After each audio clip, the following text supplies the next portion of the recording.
Hello hi welcome back to our channel. So ఈరోజు jeera rice with dal tadka recipe చేయబోతున్నాను అనమాట. ఎలా ప్రిపేర్ చేసుకోవాలి ఇప్పుడు చూపించబోతున్నాను. కుక్కర్ తీసుకోండి, దాంట్లో హాఫ్ గ్లాస్ కందిపప్పు తువర్ దాల్ వేసుకోండి, అండ్ ఇంకొంచెం మసూర్ దాల్ వేసుకోండి, ఎర్రపప్పు అండ్ కొంచెం పెసరపప్పు కూడా వేసుకోండి. వీటన్నిటిని కొద్దిగా పసుపు వేసేసుకొని కుక్కర్ పెట్టేసుకోండి. ఒక 3 విజిల్స్ వస్తే మంచిగా ఉడికిపోతుంది. చాలా విజిల్స్ పెట్టొద్దు, లైట్గానే కుక్ చేసుకోండి. నాకైతే కొంచెం ఓవర్గా కుక్ అయింది, బట్ అంత ఓవర్గా కుక్ చేయొద్దు, కొంచెం పప్పులుగానే ఉంటే టేస్టీగా ఉంటుంది. అండ్ ఇప్పుడు ఒక కడాయి పెట్టేసుకొని దాంట్లో 2 టేబుల్ స్పూన్ గీ వేసుకోండి. గీ వేడయ్యాక దాంట్లోకి కొంచెం జీలకర్ర వేసేసుకోండి. దాంట్లో పచ్చిమిర్చి ఒక 2-3 వేసుకోండి.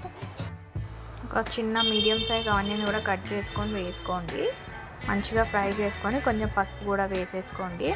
అండ్ 1 టీ స్పూన్ అల్లం వెల్లిపాయ కూడా వేసుకోండి. అలా ఫ్రై చేసేసుకోండి.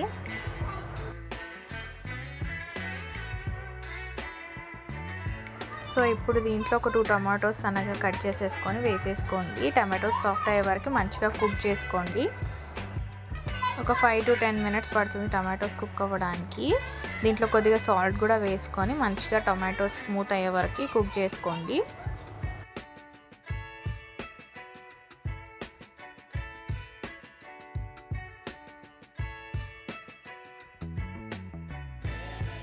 టమాటోస్ సాఫ్ట్ అయ్యాయి అని అనుకున్నప్పుడు దీంట్లోకి ఒక 3 టీ స్పూన్స్ కారం వేసుకోండి, అండ్ ఒక స్పూన్ గరం మసాలా వేసుకోండి, అండ్ ఒక స్పూన్ ధనియాల పొడి కూడా వేసుకోండి. అలా కలుపుకొని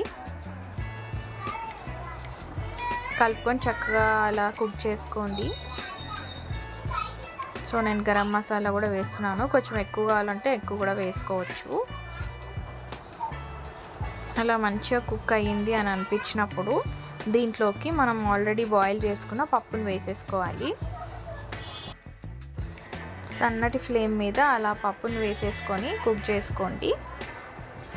సో చూడండి, పప్పు కింద అడుగంటకుండా అలా కలుపుతూ ఉండండి.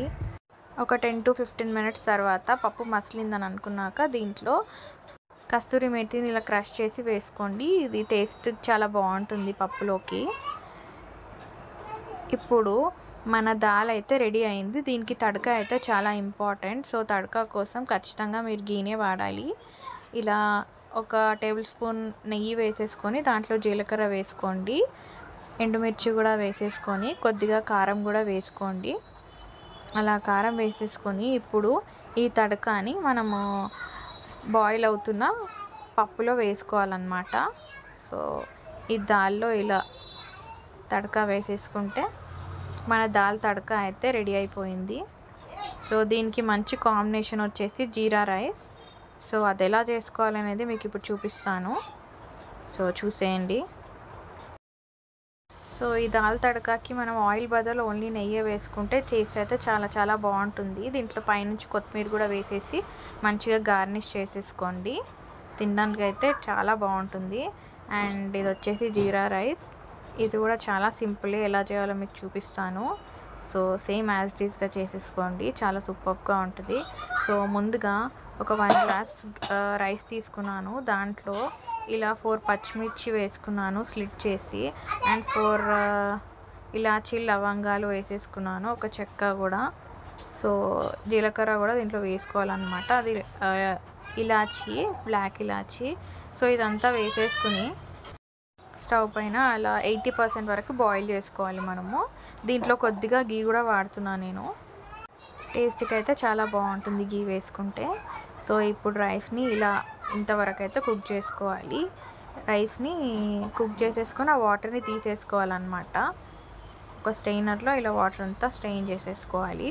సో ఇది పక్కన పెట్టేసుకొని చల్లారనివ్వాలన్నమాట. ఒక 5 మినిట్స్ అలా పక్కన పెట్టేసుకోండి.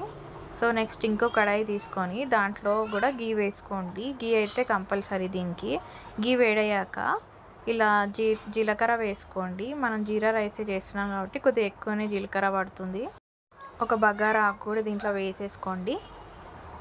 కావాలంటే మీరు పచ్చిమిర్చి కూడా వేసుకోవచ్చు. సో వేసేసాను పచ్చిమిర్చి అండ్ బగారాకు. సో ఇప్పుడు కొంచెం ఫ్రై చేసేసుకున్న తర్వాత ఈ రైస్ని మనం బాయిల్ చేసుకున్నాం కదా, ఆ రైస్ని వేసేసుకోవాలి. వేసేసుకొని ఇలా ఫ్రై చేసేసుకోండి. సాల్ట్ కావాలంటే మీకు సాల్ట్ వేసేసుకోండి. అన్నం ఉడికేటప్పుడు కూడా సాల్ట్ వేసుకోవచ్చు. సో ఇక్కడ తగ్గింది అనిపిస్తే మీరు ఇక్కడ సాల్ట్ వేసి అడ్జస్ట్ చేసుకోవచ్చు. సో ఇప్పుడు దీంట్లో మనం సన్నగా తరుగుకున్న కొత్తిమీర కూడా వేసేసుకోండి. ఇలా కొత్తిమీరతో గార్నిష్ చేసేసుకోండి. మన జీరా రైస్ అయితే రెడీ అయిపోయింది. ఇప్పుడు dal tadka and jeera rice taste చేయబోతున్నాను. హాట్గా చాలా కాలిపోతుంది అసలుకి.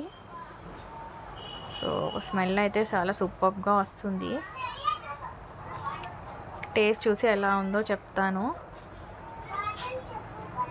టేస్ట్ అయితే చాలా బాగుంది. మీరు కూడా ట్రై చేసి కింద నాకు కమెంట్ సెక్షన్లో పెట్టండి ఎలా ఉందనేది. చాలా సింపుల్గా చేసేసుకోవచ్చు. టేస్ట్ అయితే మీకు డెఫినెట్గా నచ్చుతుంది. నెక్స్ట్ వీడియోలో కలుద్దాం. Thanks for watching. బాయ్.